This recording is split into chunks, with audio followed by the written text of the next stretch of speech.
Circle of Influence is about economic empowerment and social impact, and that's happening right now. So what that all means is that anytime you benefit, you should have some social impact. So everyone that comes here tonight and who has been coming in the past will benefit in an economical way, and our society will be better for what you do in that social impact. Without further ado, right, we're going to get started, and I am excited to introduce this next person. In fact, I got to free my hands up because I move my hands a lot. And this next person I'm getting ready to introduce just is so fantastic that my words are not really equipped to explain exactly the plateau that she is getting ready to go and take all of GirlfriendConnect. GirlfriendConnect. Let me tell you, please put your hands together for Kim E. Come on up here, president of GirlfriendConnect. Thank you, Dennis. I am so excited to be here and to have you all here, and I think you all know that we have people joining us on the web, live streaming, so we're excited about that. Hi, everybody out there on the web.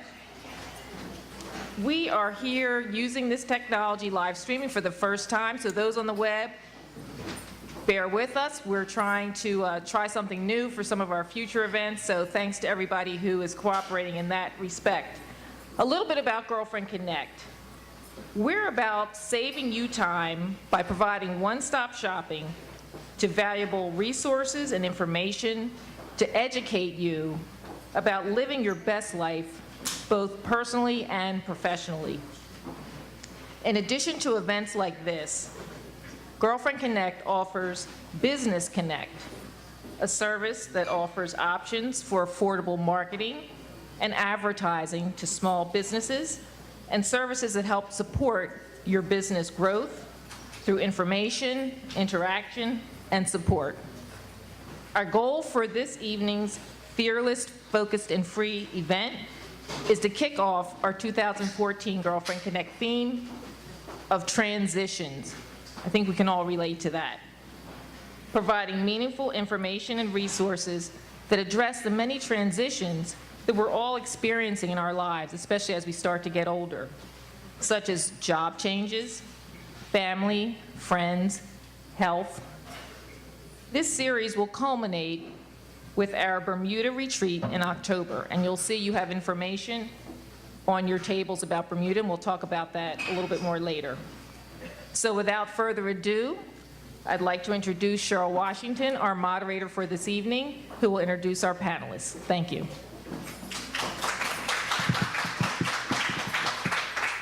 Good evening, guys. Can everyone hear me?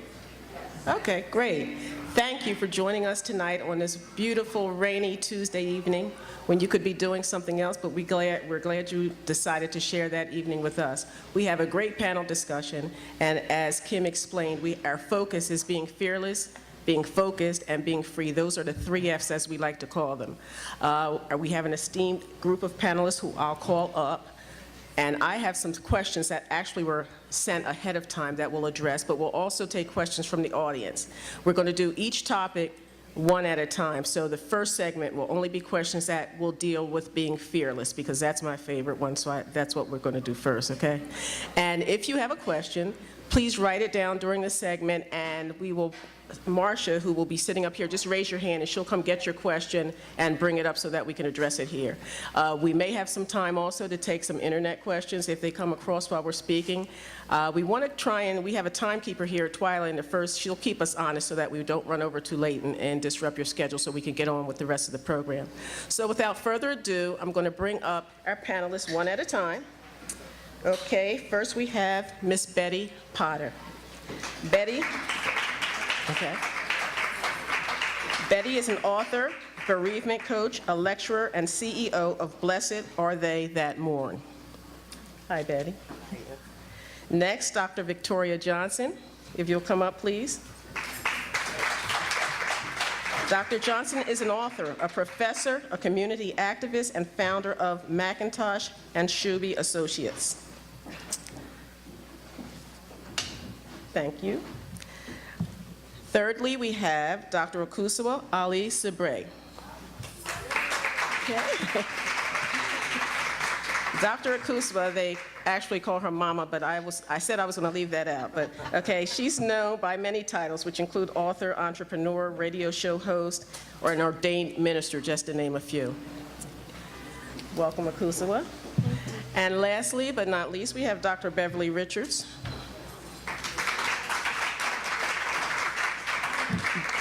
Beverly is a psychotherapist, a consultant, and curator of the A Cinema Apart collection.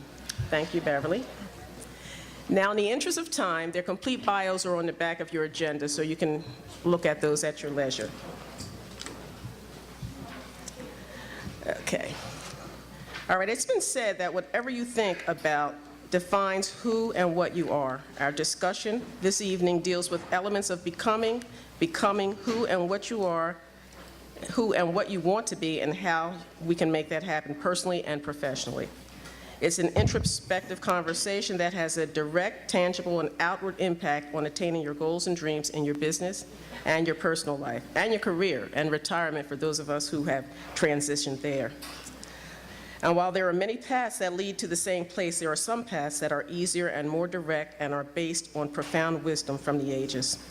So, panelists, our first topic is going to be fearless. So I'm going to start off with what, I don't know, if you can't hear me, just signal someone. It's very hot up here, so I might move back from the mic a little bit. The lights, I'm not accustomed to being on stage. But anyway, so for the first segment, fearless, we're going to deal with that one first. And I'm going to ask the first question and ask each of you to address it.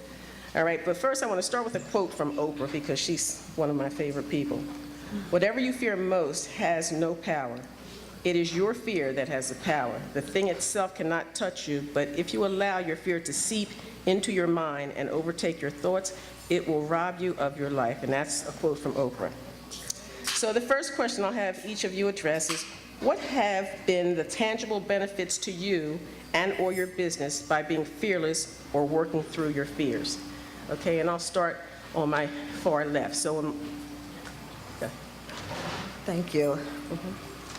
I don't think that fear is necessarily a bad thing, unless it cripples you. Fear can assist you in moving forward. Fear can assist you in recognizing that you can move forward with the help of God. And that's the thing that I stand on. I like this quote by Arthur Ashe that says, "Fear is an excuse to come to a standstill. It is the impetus to step up and strike." And so, despite having any kinds of fears, I know that I can move forward. It doesn't cripple me. I can move forward if I trust in God and not in my own abilities, because I'm limited, but He isn't. Thank you, Betty. I remember my parents didn't go to college, and I was fortunate. One of their commitments was that all three of their children would go. And I remember going off to college on the East Coast and deciding, oh, I want to go to Brazil. I'm going to go to Brazil. So I got a fellowship. I went to Brazil. I had to put a backpack on my back. I, didn't speak the language, didn't know a lot about the culture, but it was just the total, like, everything was so amazing and new and wonderful, and, I didn't have enough sense to be afraid. So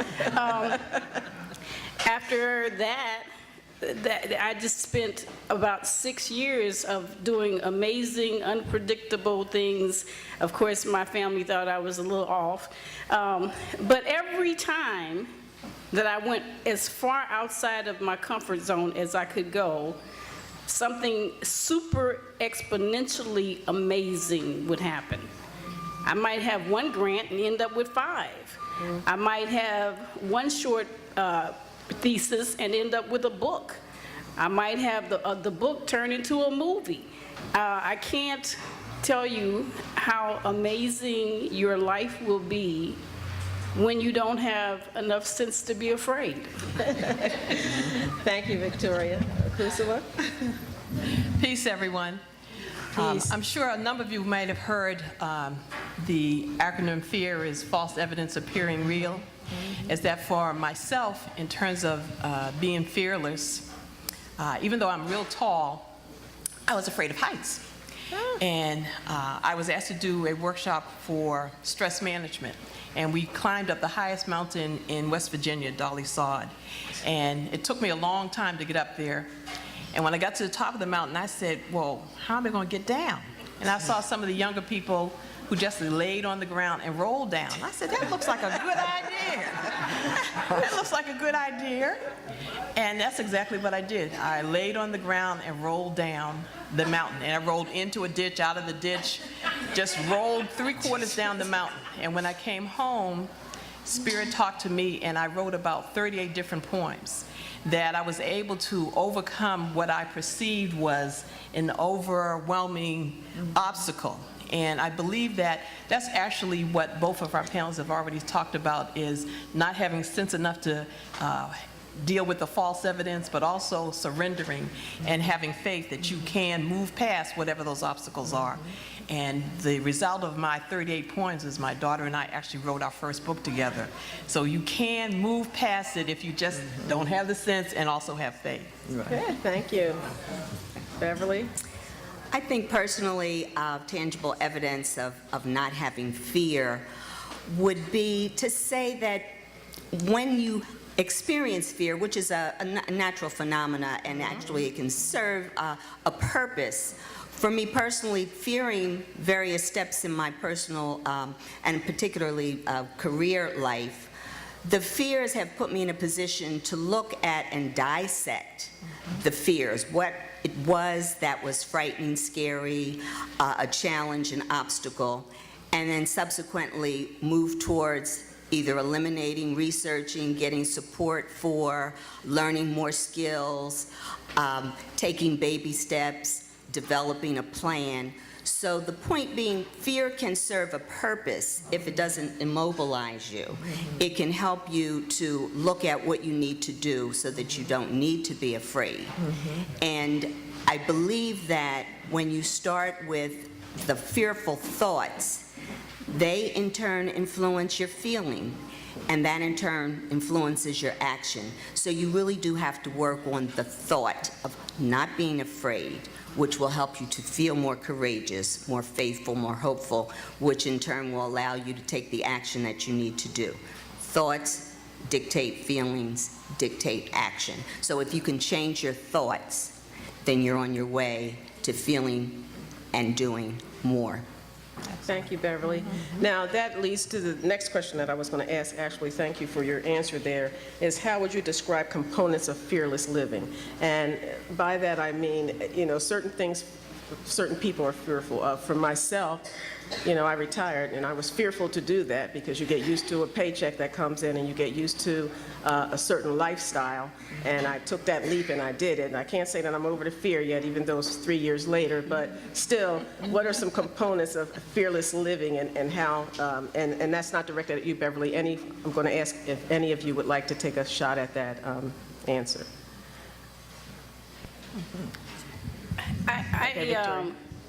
I'm very good at unconsciously stepping into my discomfort zone.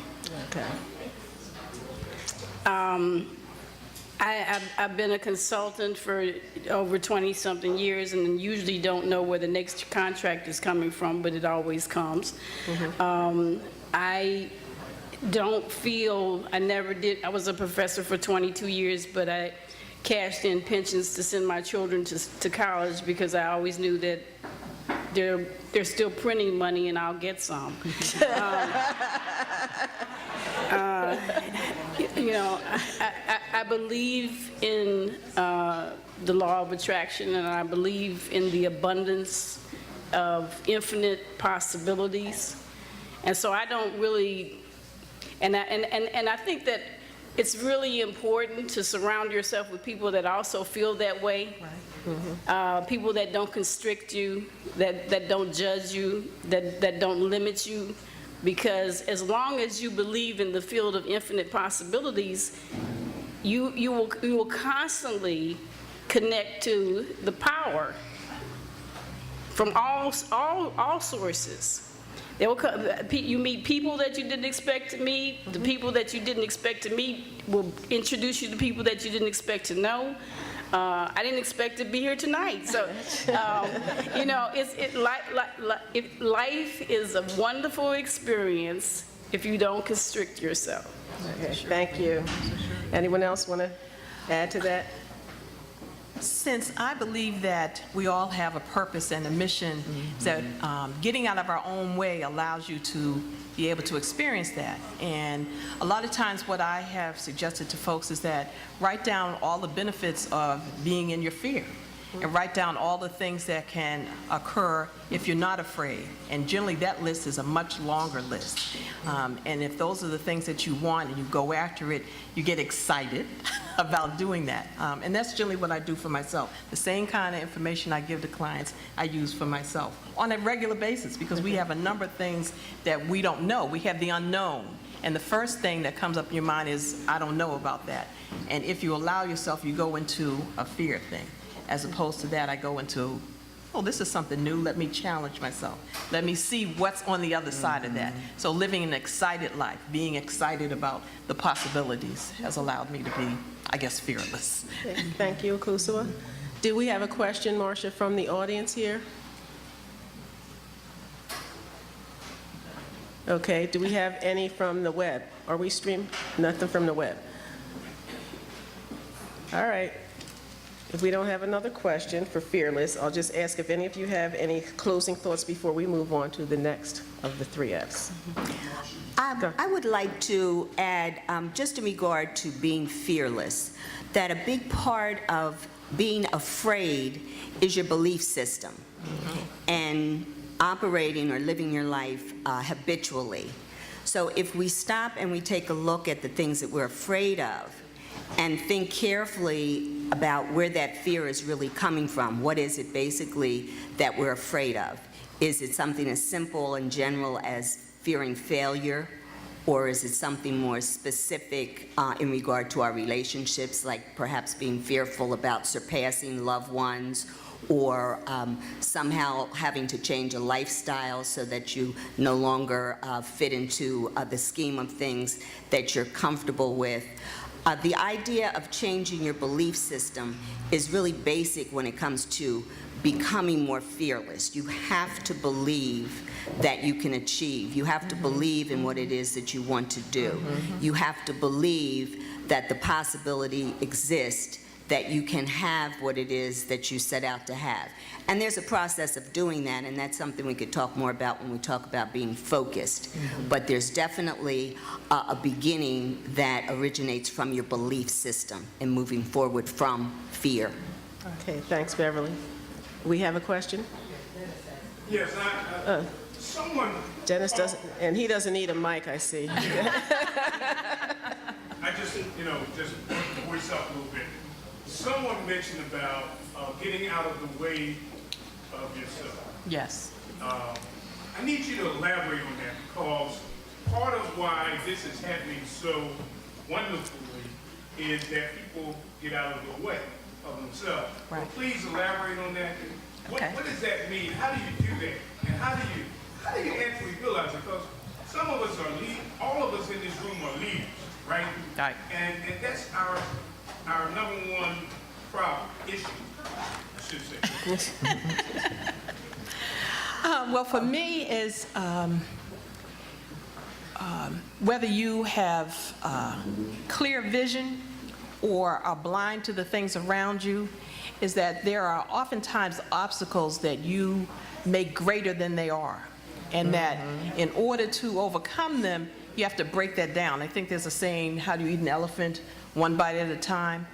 Is that being able to get out of your own way is to understand that there are obstacles that we all go through, and that you're not the obstacles that you may be facing, maybe somebody else is facing. That's why I guess circle of influence and girlfriends is really important, because you get to talk to folks and find out, well, there might be some ways they went through the same thing I went through, or gee, I never thought about that. Is that we often close ourselves off to possibilities to move forward.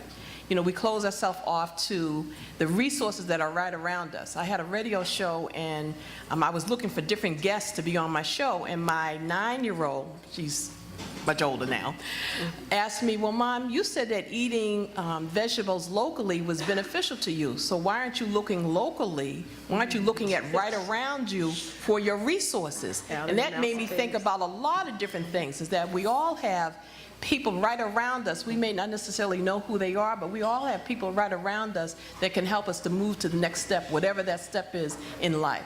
So just taking a chance, being able to be a risk taker allows you to do that. And if you're not a risk taker, finding a buddy, I think Veronica said, reaching out to different people, finding a buddy who will help you to move to the next step. I think those are some of the first steps to getting out your own way.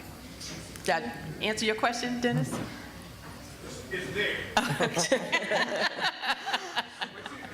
Part of this is trying to get folks here to really get in tune. I know people just got off of the train or drove up, but there's some powerful stuff here.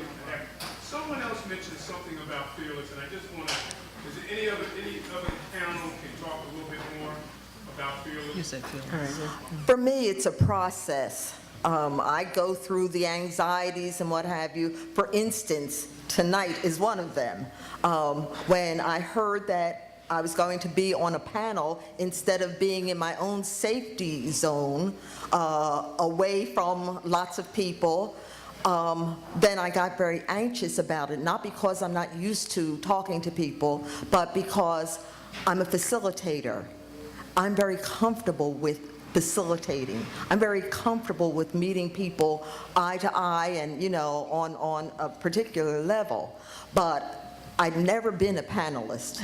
And when I heard that's what was expected of me, well, the first thing I wanted to do was say, well, I just can't do that. I don't want to do that, okay? Why me? But so it's putting my own self, my own doubts aside and moving forward in spite of. And that's what I mean when I say that fear is not necessarily a bad thing unless it cripples you to the point that you're not willing to take the risk. Right. And we thank you for taking that risk and coming with us today, okay, Betty? Okay. All right, we're going to move on to the next topic, which would be focused. I don't want to start crying here, but I'll start off with a quote from Nelson Mandela to get this rolling.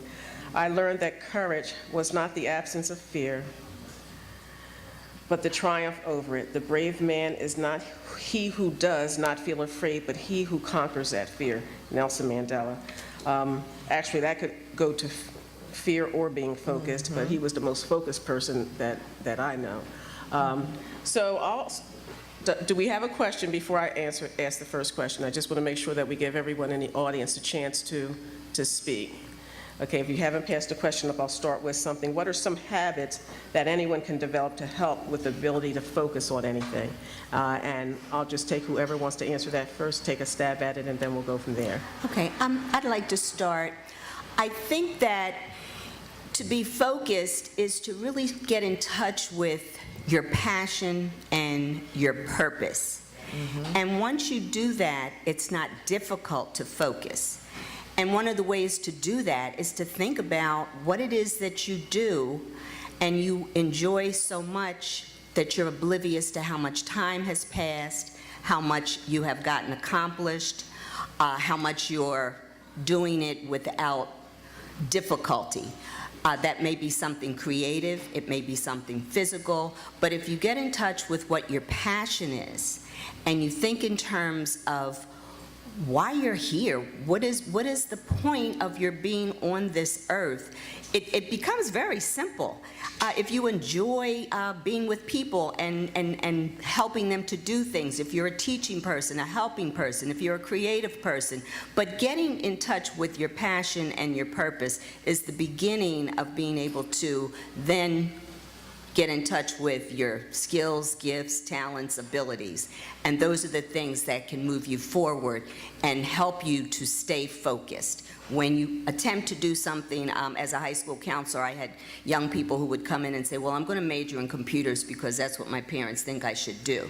But they were creative, or they were, had extremely talented physical attributes. The point is, to try to fit yourself as a square into a round hole is not going to work. It will be a struggle. And all of us have probably experienced going to work and not being content or happy or productive. So again, it comes back to finding your passion and your purpose, and then acquiring and getting in touch with those skills, gifts, talents, and abilities that you have that can move you forward in pursuing that passion and fulfilling your purpose. Thanks, Beverly. Anyone else want to address the question? I think in terms of being focused, passion is definitely number 1, 2, and 3. And when you get to figuring out what your passion is, the next thing that helps you to be focused is to be organized. Is that you can be very passionate about maybe 5 or 6 things, and as women, and some men, we tend to just want to do it all. And I use the 5-finger rule. If I'm about my life and it's more than the 5 fingers on my hand, I can't hold that. You know, we have a number of people who are passionate about just a number of things, and they're very good at doing a number of things, but they're not focused. They're not organized. So being able to organize yourself, whether you have to write your goals down or write down the things that you like, and then attack it one at a time or handle them one at a time. But being organized allows you to keep your passion from becoming overwhelming, allows you to keep life from becoming overwhelming, that allows you to be more focused on what it is that you need to do. I agree that you certainly have to have a passion, and the way to tackle it, as was said already, is in small steps. Plan the day ahead, what you're going to do the next day. What is it that you want to accomplish? And anymore, there are so many interruptions in our lives. There's so many things that take us away from what we want to do. But if we have our goals set before us, written out, and we tackle them one at a time, perhaps small steps, larger steps. But if we tackle them in small steps, segments, then I think it's easier to accomplish the overall picture. I think it's really important to stay away from dream killers. And I think that, you know, I definitely reaffirm everything that's been said about the passion. I'd just like to give you an example. As I said, my parents didn't go to college. I went to college, fell in love with international affairs, you know, was able to travel quite a bit, the travel was paid for, and before I knew it, I had a PhD at 27. And everybody said, oh my God, you know, how can you have a PhD at 27? But I was so incredibly in love with what I was doing. I was having so much fun. I mean, every time, when you're in the flow, everything comes your way. You know, the grants came, the research came, the fellowships came. So when you have been able to stay away from the dream killers and the naysayers, and you have surrounded yourself by the people that, you know, encourage and empower and reaffirm what you're doing, as opposed to killing your dream. Oh, you can't do that, right. You know, because they didn't do that. So, you know, when you have identified your passion and you honor it, you're in the flow. Thank you. Okay, do we have a question? You have one? All right, before I ask mine.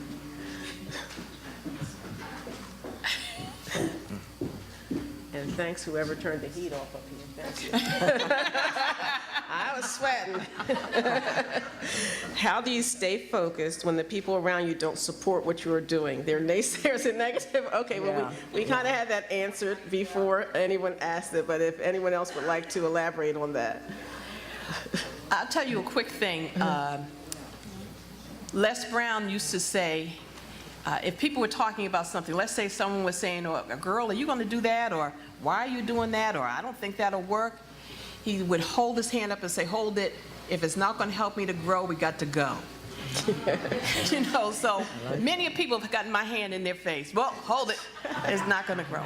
I've also had instructors who say, well, you know, your writing's okay, but I don't know. I don't think people will be interested in that.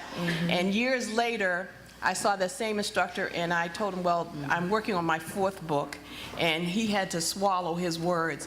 But what helped me to overcome his negative stuff or get past that was belief in myself. And I believe that Beverly has said belief, and I believe that Barbara said, Betty has said having faith, and you're talking about your passion and just not paying any attention to that.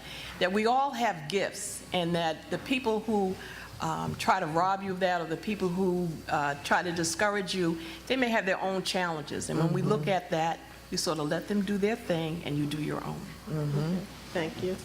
All right, so are we bringing another question up? All right. Thank you. Okay.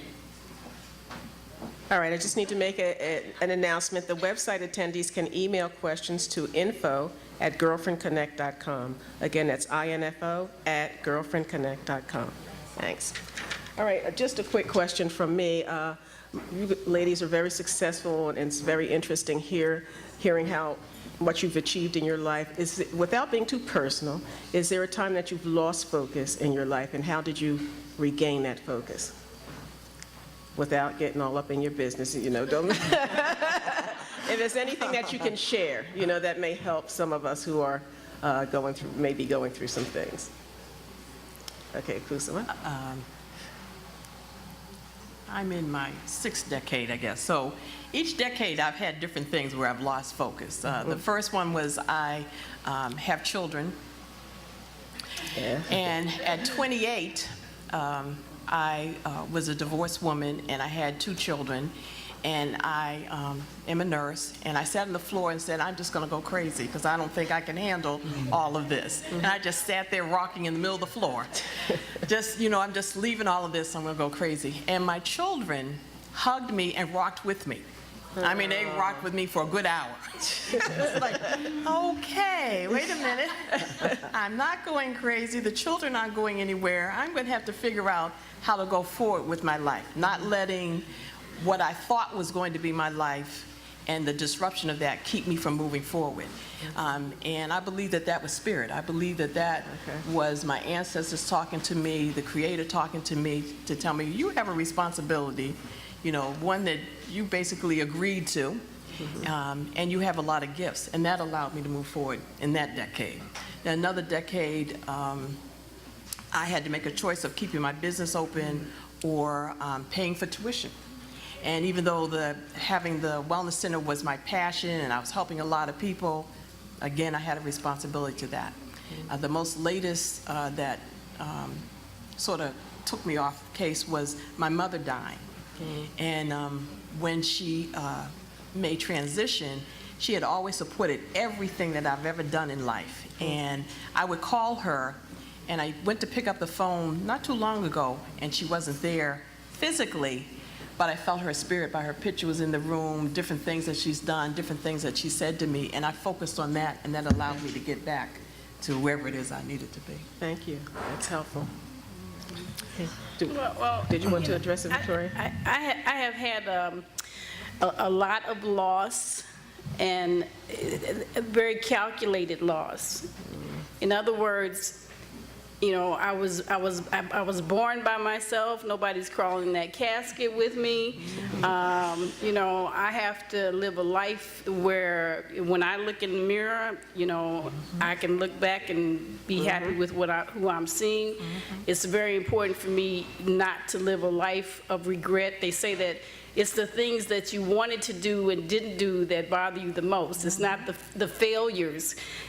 In fact, I just have removed the whole word failure from my whole vocabulary.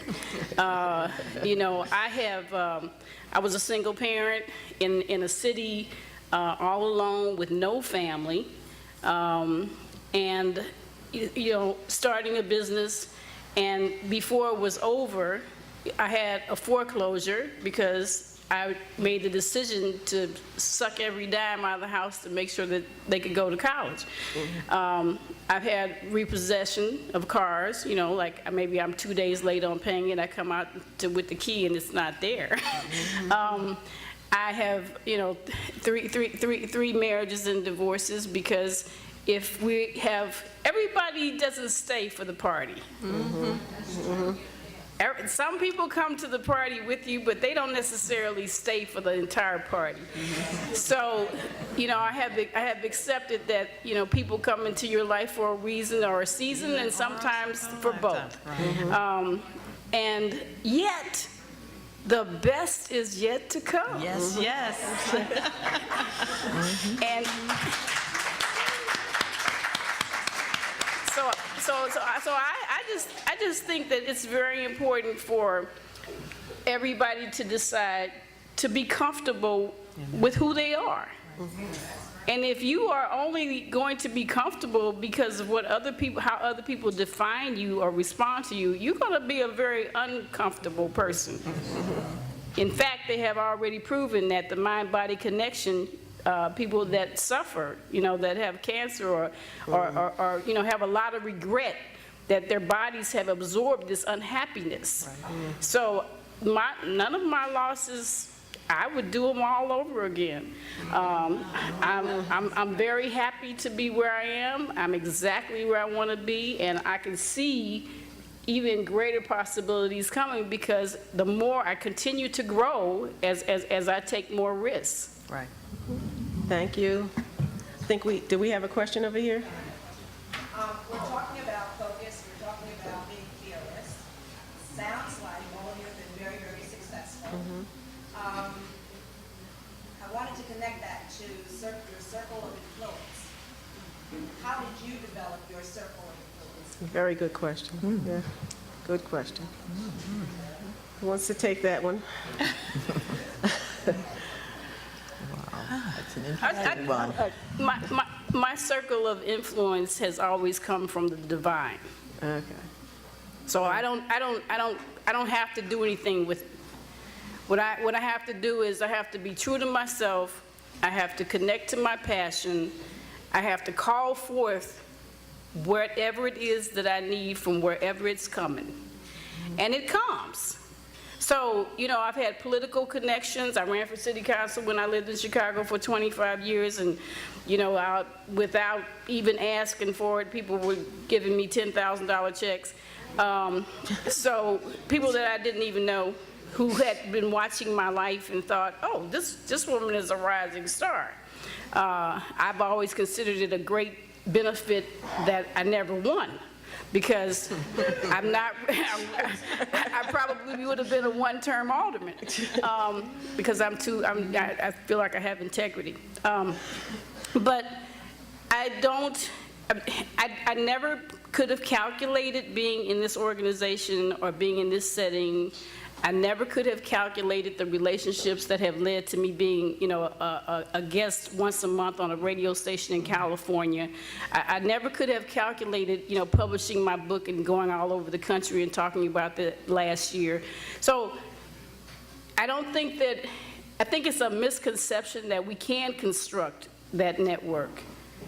I think the most important relationship is the one that you have with yourself, with God, with Buddha, with Allah, with Yahweh, whatever your faith system is.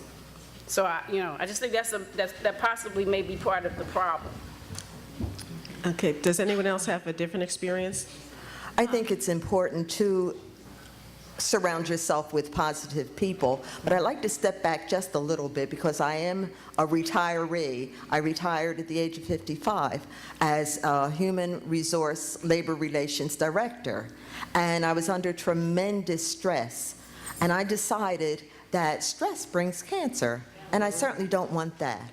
And so getting back to your question, after I quit, after having all these responsibilities and staff and what have you, I felt lost and wondered, what am I going to do with the rest of my life? And when I say that God is instrumental in my life.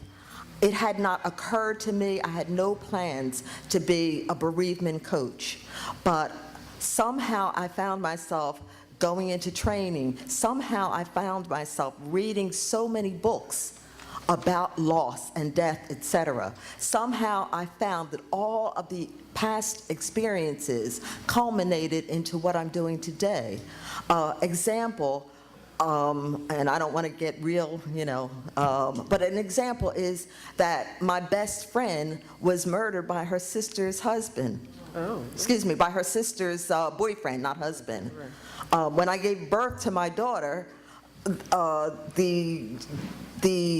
roommate's husband killed her in the hospital the day after I had given birth. So lots and lots of experiences culminated in where I am today. And I'm just so thankful that I've met people who are encouragers. And it's not because of me, again, and I don't want to get heavy on the religious side because we've got an ordained minister here, but and I'm not that. But I do know that it is God that has led me in different directions, and I'm just so grateful for it. But in addition to being grateful, I'm awed by it. It's like, God, you're doing this, or God, look what happened. So that's the road and journey that I've traveled and am traveling. Thank you, Betty. Go ahead. Your question was the circle of influence? Yeah. Right. I really believe and have operated on the fact that I stand on my ancestors' shoulders, that there have been other people who have helped me to do what I've been doing. That, yes, there is a higher power and a creator, but that works through people, works through situations and things, so that I'm very grateful. My mother had a saying, birds that fly high got to come down low sometime to eat, which means you never forget where you've come from, and that there's always someone else who has experiences, contacts, etc. And I've had a number of different activities in my life where I've met different people who've introduced me to other people, who've introduced me to other people, and situations. So I think that Victoria has hit it right on the head, that being open, that there is such a thing as a universal law of attraction, and that giving honor to your ancestors, understanding that we all come from good stock, whether you've had horrible childhoods or whatever, that you are a gift to the universe, and that there is the availability if you look for it. So my circle of influence has been my faith, has been the shoulders I stand on, and has been the opportunities that have been presented to me. And they're available to folks if you put it out there that that's what you want. Yep. Okay? All right, thanks, Akusala. I'd like to add from a personal experience, just in regard to the law of attraction. I believe that you can have a circle of influence that is powerful and supportive if that's what you're attracting. And I think it's important to note that you have to project a strong belief in yourself, and a passion and a sense of purpose. And what you will find is that people will be drawn to you who are there. I didn't experience the $10,000 check, Victoria, but people will come into your life and be there to provide for you, whether it's entree into an organization that will in turn support a project you may have in mind, or other resources that can become available to you to move a project forward. 5 years ago, my healthy, happy husband died suddenly. And it was not about losing focus, it was about being just literally in shock, and you stand still. And one of the things I was trying to formulate as I was listening to the other responses is, it wasn't so much about losing focus, but what I was getting back in touch with is that what I did was I just went through the motions. And sometimes you sit and you rock and you cry, or sometimes you shut down and you're immobilized and you can't do anything. But if you just go through the motions and take one step at a time, one day at a time, go through the motions. And what happens is something kicks in, instincts, whatever survival, basic stuff that we're made of, whether it's coming from the ancestors, whether we want to say, you know, God took me through this experience. But the point is, if you go through the motions, what you will find is that eventually you can start to formulate, you can start to regroup, you can start to do the things you need to do.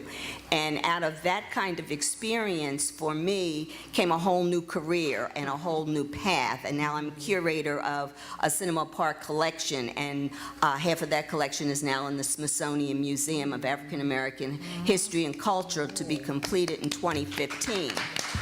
And part of that, and I'm sure Betty could speak to this as a bereavement counselor, a part of reconciling the sudden death of my husband of 25 years was to be able to move forward something that he had worked for a lifetime on, acquiring, accumulating this collection of prized, rare African-American film memorabilia.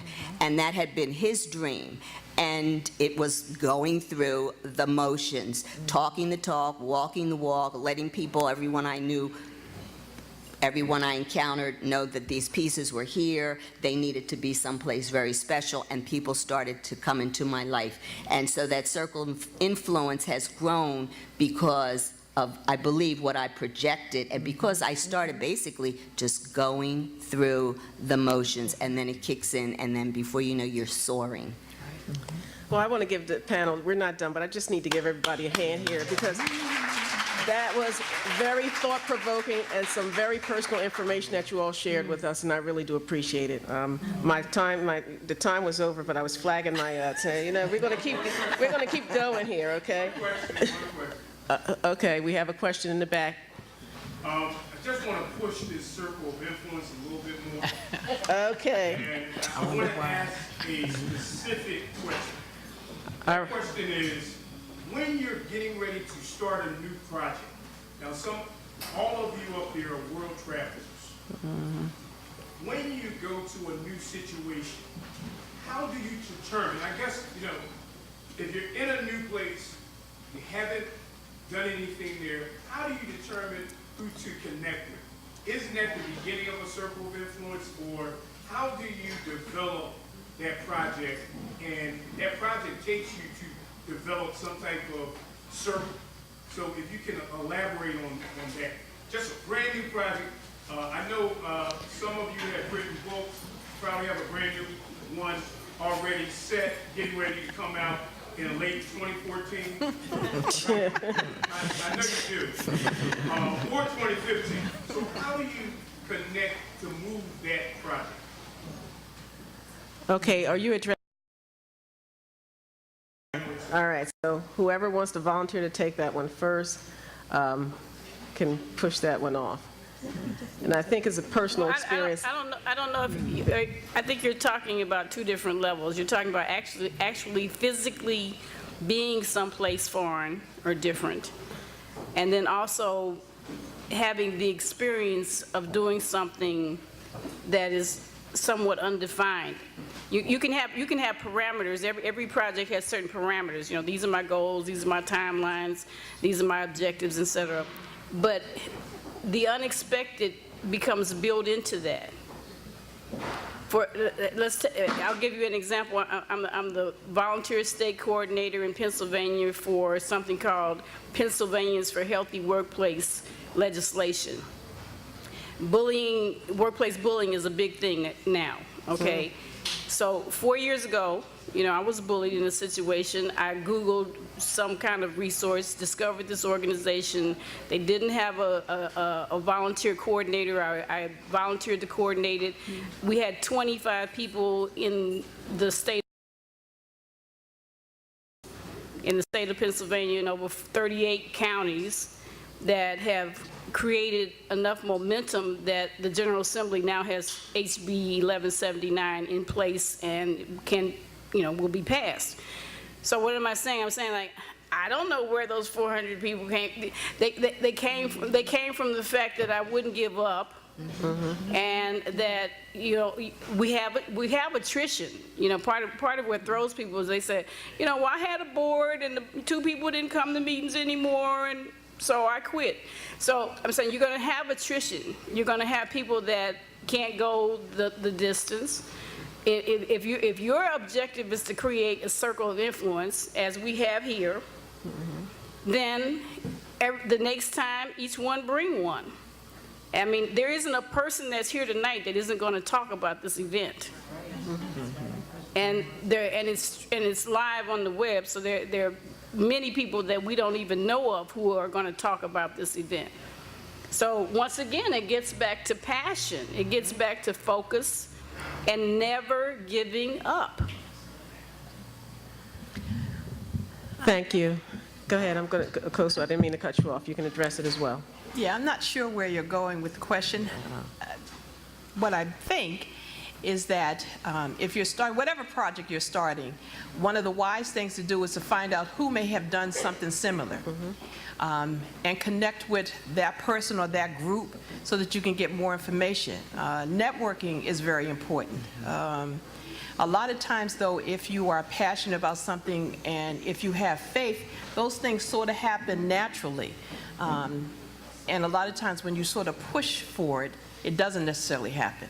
So I think that if you are interested in doing something, you want to look for people who are doing something similar. And if it's very unique, something, well, similar, which leads into other people who are doing things like that. So I think networking helps. I think all of us should belong to some type of group.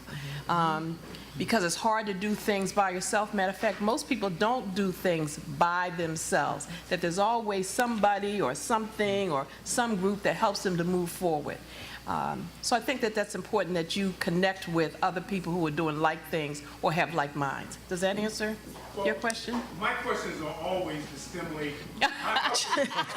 Yeah, because But you have brought out some part of that circle of influence of what we're trying to generate here. Okay. So both of you have said the things that I needed to. Have said. Thank you. I'm glad we. okay. We're going to move. Yes. I just want to make a comment Yeah.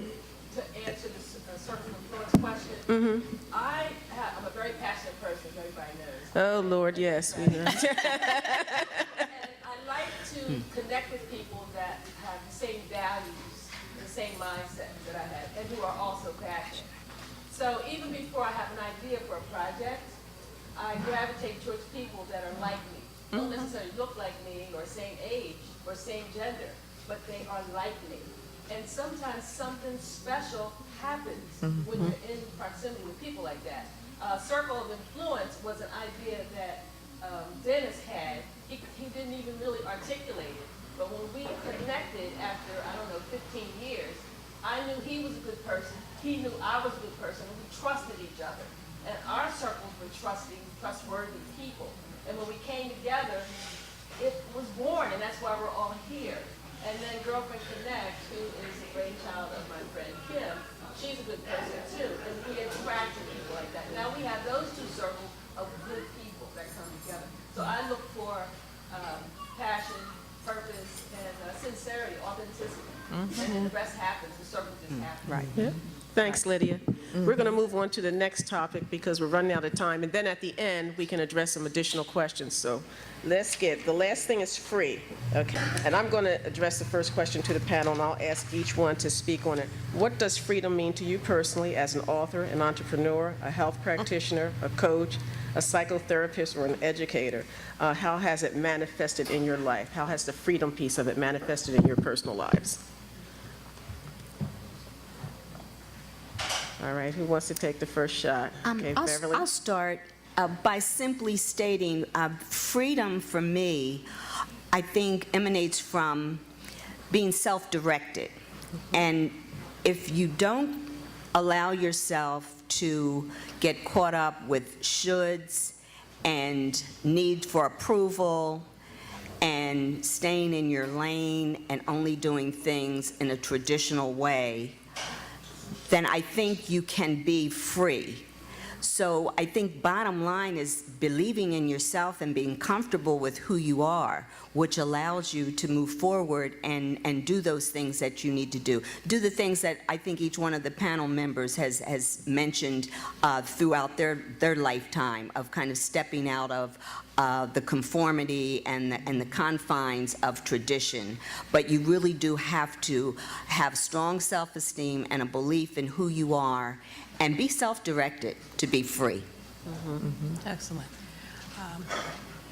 Thanks, Beverly. All right. In order for you to be free, in my opinion, self-directed is excellent and is a must. You also have to be forgiving of yourself. Is that a lot of times we hold ourselves in bondage from past mistakes or past things that we thought were mistakes, and we don't translate those things into lessons. So we are not very forgiving of incidents that have happened, forgiving of how we felt or what we did or did not do. And I think that, I keep wanting to say Veronica. Victoria. Mentioned about not having regrets, and that a lot of times the reason we don't press forward is that we haven't forgiven ourselves. So I think forgiveness is a big part to being free. That once you forgive yourself, you allow yourself to be able to feel the passion, to be self-directed, to live on purpose. So forgiveness would be a big part of being free. And then the other part of that is that until we are free globally, a lot of us are still locked down. We may have what we perceive as freedom. I'm a big person in terms of liberation of our folks, and I'm talking about all people, that we have a lot of violence out here. We have a lot of misinformation. We have a lot of isolation. Matter of fact, the digital age, we have high tech and low touch. That the circle of influence, the GirlfriendConnect, those are all real important because we have to touch each other. We have to connect to each other. And in order for us to be free, we have to get out of our own isolation. So forgiveness and being able to reach out and touch folks is my idea of freedom. Thanks, Akusala. All right, Betty or Victoria? I think being free means, again, moving forward in spite of all the obstacles. One thing I know, having been a hospice volunteer for approximately 6 years, people want to know at the end or towards the end that their life had meaning, that they meant something to someone or somebody's. And I think that if you grab hold of what it is that you want to do, your passion, and pursue that, I think in the end, you recognize that you are free and that you will continue to move forward in that freedom. Excellent. Okay, Victoria? We just really are reiterating many of the same things. I think that personal ownership. I mean, I think a lot of people in this room are probably either current entrepreneurs or aspiring entrepreneurs or previous entrepreneurs. You know, so you have a dream of creating something unique that is not building Wall Street. You know, that your focus is stock in yourself, right? So I think that right now, you know, the most important thing for people to focus on is, and we keep hammering it home, is for you to determine, you know, really do some soul searching and determine, you know, where is your passion? You know, stay self-directed, you know, stay self-forgiving, you know, find those exercises that work for you, if it's yoga or it's Reiki or it's walking or it's running, you know, whatever it is that's healthy. You know, your body is your temple. And so, you know, especially as you get older, you know, the more you mistreat it, the more it's going to mistreat you. So, you know, the rules are very, very simple. And the process is really very simple too. And we've said it. Find what you love, stay self-directed, stay self-forgiving, stay away from, minimize contact with the dream killers. And you'll find your way. And To be free. May I add, be disciplined. I think that's real important. Okay, thank you. Do we have a question from the audience?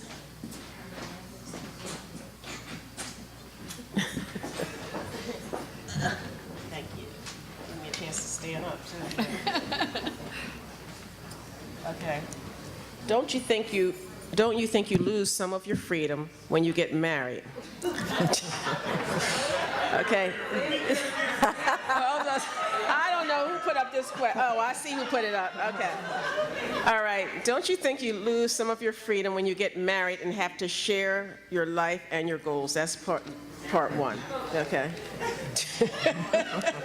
Okay, I think she's serious about the question, so let's get it. Well, we could be here all night. We could be here all night if I took that one on. But I will say this, that I don't think that people really understand what marriage is. Right. And we are taught so many things and given so many messages and so many missed-messages that there wouldn't even be the ritual of $100,000 weddings for 1 month marriages if people knew what marriage was.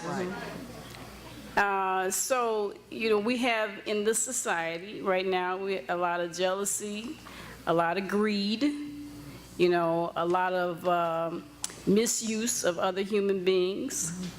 And if you if you have not taken the time to do the work that you have to do On yourself. Then you make yourself a very good prospect for that misuse. And the unhappiness that you discover in your daily life eventually leads to separation or divorce or illness, or in some case, violence. So my attitude about, I've been married and divorced 3 times, and I would not undo any of those 3 marriages. They are treasures in my life, and I have very specific things that I honor and appreciate about all 3 of those marriages, but I do not regret ending any of them. So, sometimes people go the distance, and sometimes they don't. If you're in a marriage where you feel that, it's not a partnership, and I saw a Dr. Phil show where he said, that in marriage, you go through the final stage of your development, because each person has to learn about the other person's childhood.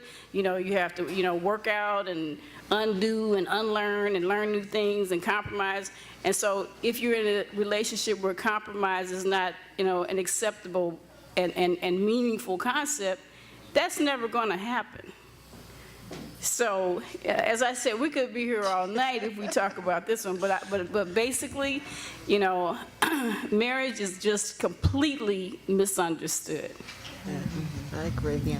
Anyone else? I'd like to add, as a marriage and family therapist, I've obviously seen a lot of marriages, and I believe that, first of all, marriage should not be that much work. Square holes, round pegs.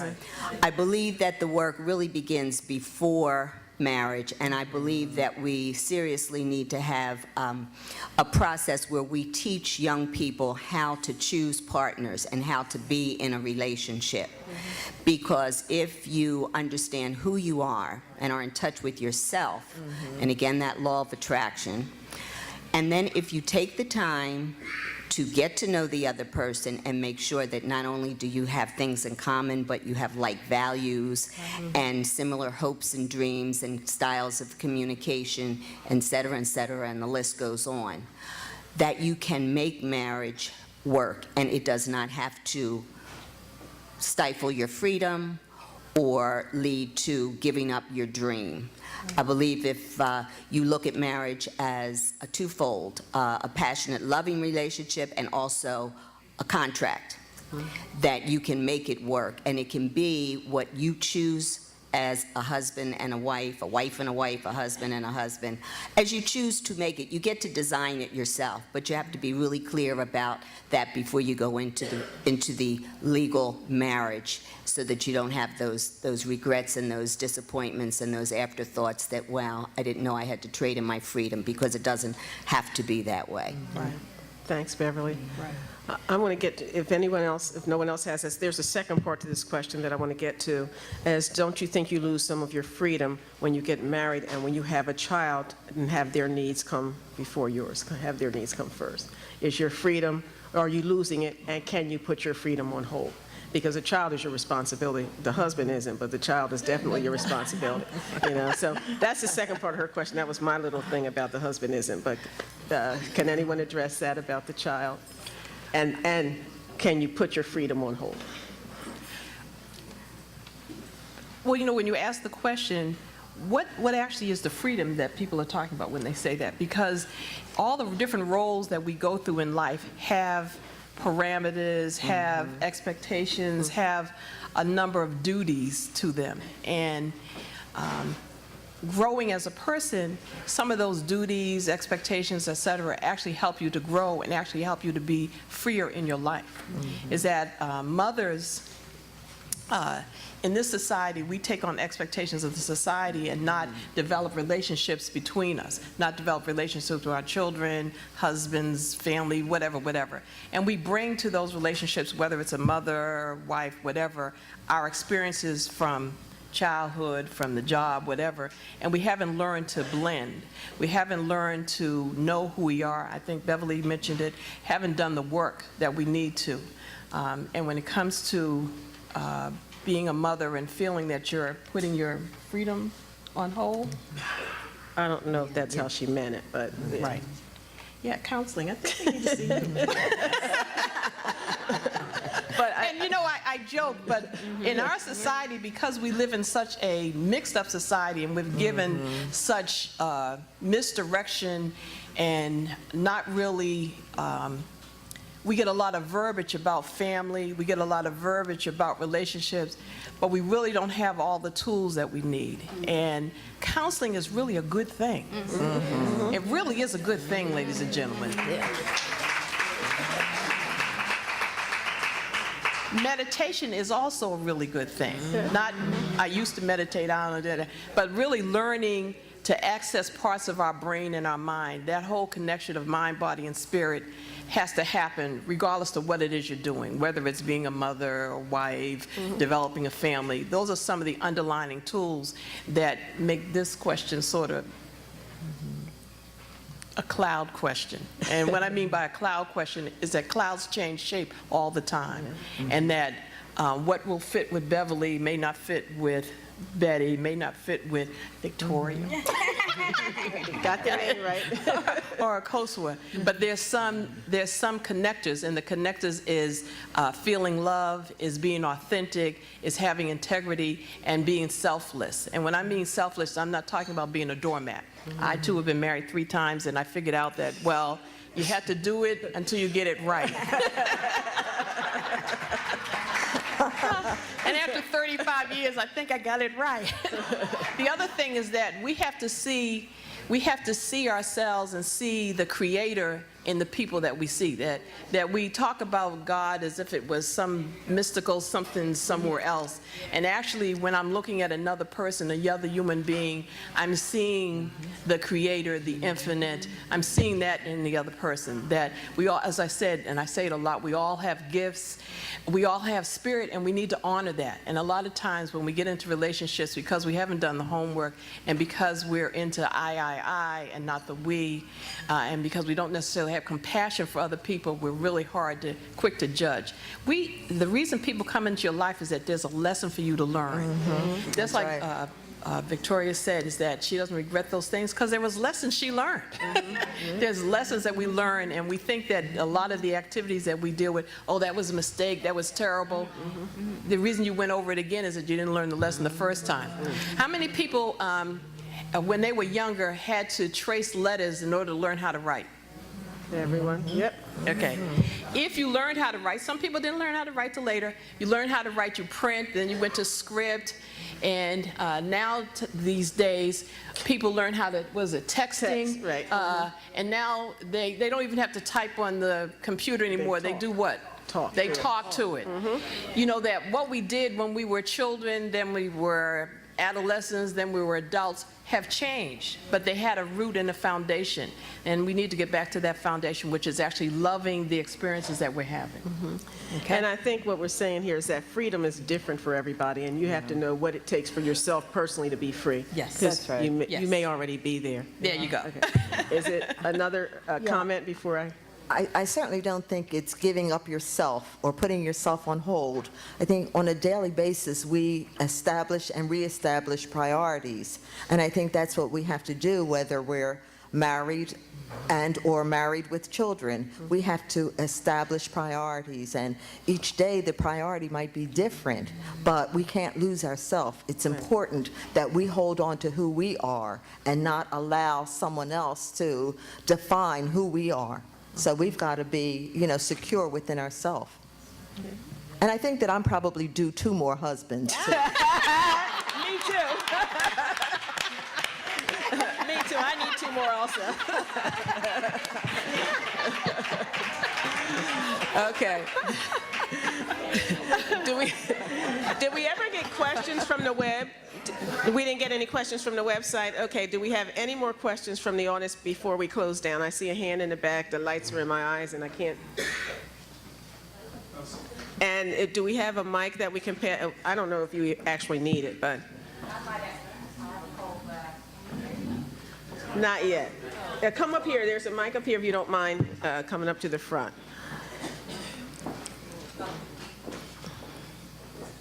Oh, you wrote it down. I could have taken it from you. But since you're up here, go right ahead. Oh, this is weird. I said, what do you do if your passion and honesty scares people?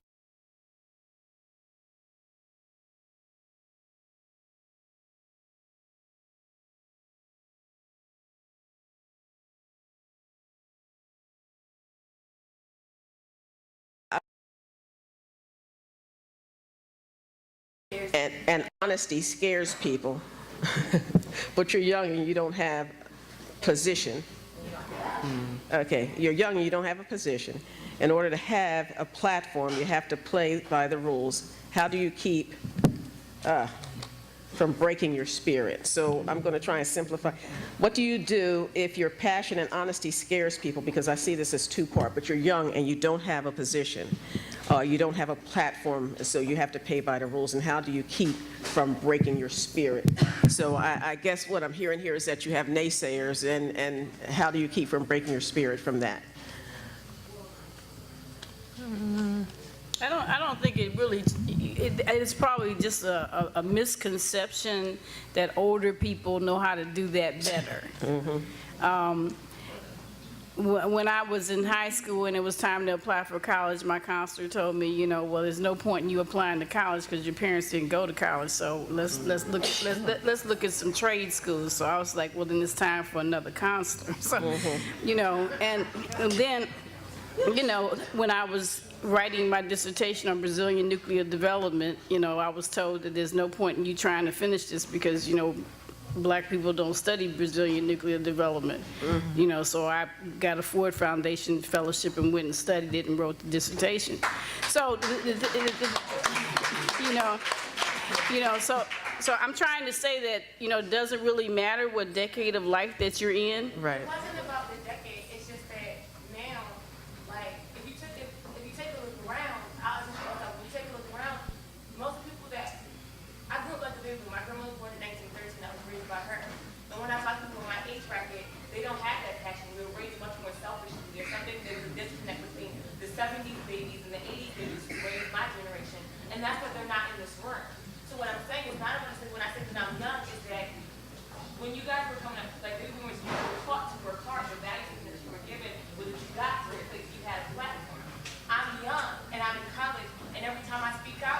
kick me out of school. Then it isn't the repercussions that I have for trying to live my passion are affecting my day-to-day life. I don't have anybody to fall back on. So what do you do when your master's program tells you, how do you play in the system long enough to get some stability in your life so that you can actually be able to do something with yourself? I wasn't saying that it was because, that being young is different, but when you are young and you are just coming up and you don't have access To a circle of influence, in other words. Is that what you're trying to say? How do you get to your circle of influence? Because, yeah, well, you're here, so that's exactly. Okay, so that's a start. And there's also, if I can do a plug here for Girlfriend Connect, the whole purpose in Girlfriend Connect is to make connections so that there are people that share your passion, and maybe you can get some advice or some mentorship through that. So there is a website, www.girlfriendconnect.com. It's not a shameless plug. Really, I'm serious that she does that. Okay. And if anybody else wants to address that, feel free from the panel. Yeah, the other thing is that you have to pick your battles. Is that I've been kicked out of many a class, many an organization, for running my mouth, especially when I was younger, because I didn't realize that everybody doesn't want to hear the truth. And I didn't realize that everybody doesn't have necessarily the same level of consciousness. So what I've learned is that I have to pick my battles, and also is who asked me. Is that a lot of times when you're wanting giving out information to folks, the people who you want to give the information to really don't care about it one way or the other. So what happens is that you have to seek those folks who have like mind, which is why you're here in the first place, is that the more you look for it, the more that information comes to you. And that instead of expecting some of your peers to rally you on, Veronica. Victoria. Queen Victoria. Queen Victoria, yes, Queen Victoria. Said to stay away from the dream killers. You would be surprised how you can get surrounded by them. So you have to be able to stay focused on what it is that you want to do, and also pick your battles. That the instructors may not know or appreciate what you're saying. I've had people in dissertation told me I need to change my topic. I ignored them and found people who appreciated what I wanted to say. So you need to have the courage to realize that, okay, I can't do this right here, but I can do it over here. That every place is not necessarily going to be open and receptive to what you have to say, but there are places that are.